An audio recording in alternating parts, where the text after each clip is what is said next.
Padayon ang hot pursuit para sa masalbar ang Amerikano nga gikidnap sa mga armadong lalaki katong niaging Huwebes didto sa Sibuco, Zamboanga del Norte. Mangayo kita og update gikan ni Public Information Office Chief of PNP Region 9 nga si Lieutenant Colonel Helen Galvez. Mayong hapon, Colonel. Mayong hapon, ma'am.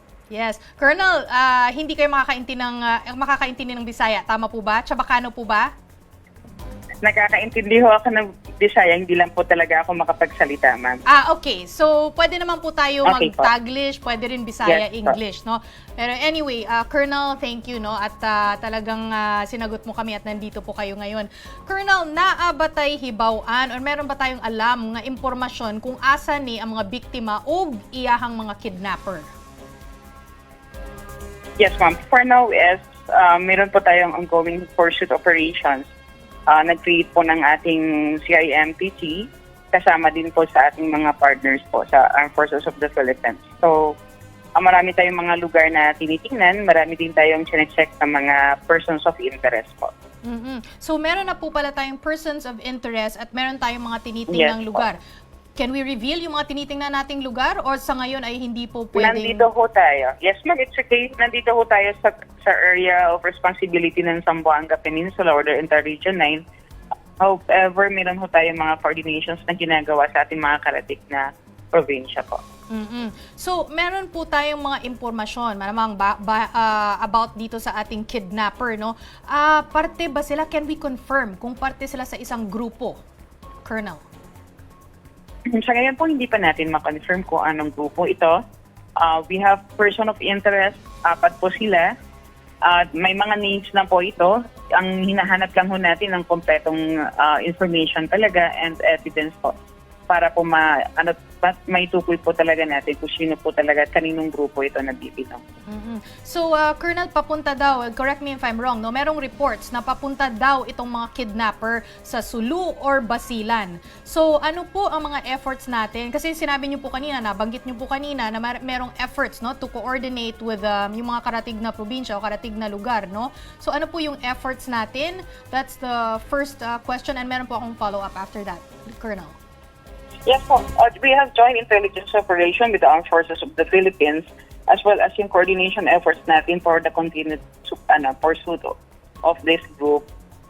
Kinoconsider din natin yung sinabi nyo kanina, Basilan, but nandito po yung marami din tayong force dito sa area ng Region 9 po.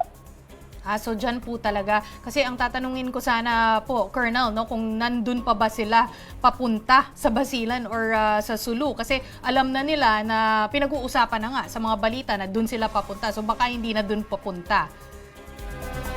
Opo, lahat po ng areas na nabanggit niyo po ay may force ho tayo doon at nag-coordinate na po tayo ng mga operations. Intelligence fusions po is ongoing also. Good to know po, Lieutenant Colonel.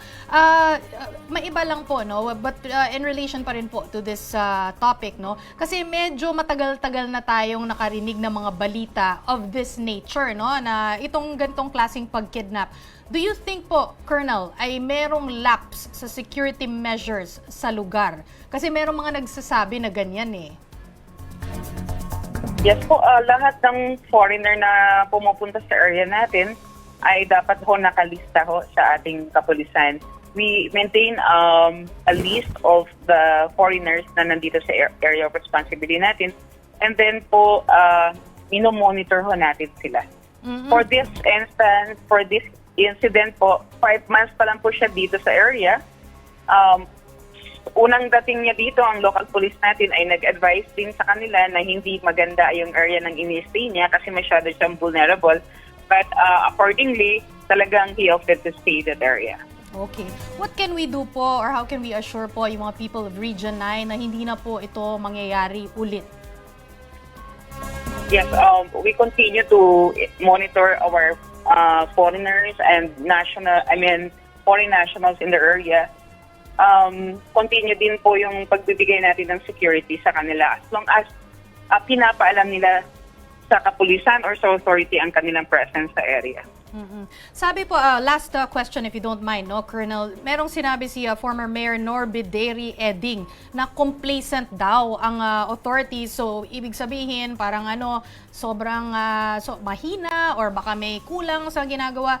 Would you say po, Colonel, na may katotohanan po ito or do you completely disagree with this?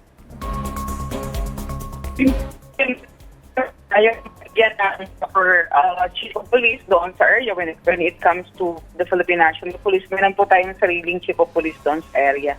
At naniniwala ko tayo, ginagawa naman nila lahat ng dapat na tungkulin po sa mga kababayan natin po. So this is an isolated case of Okay. Medyo napuputal po si Lieutenant Colonel Helen Galvez. Pero Lieutenant Colonel, if you can hear me, daghang salamat. Maukato mga kapatid, si Lieutenant Colonel Helen Galvez, PIO Chief of PNP Region 9.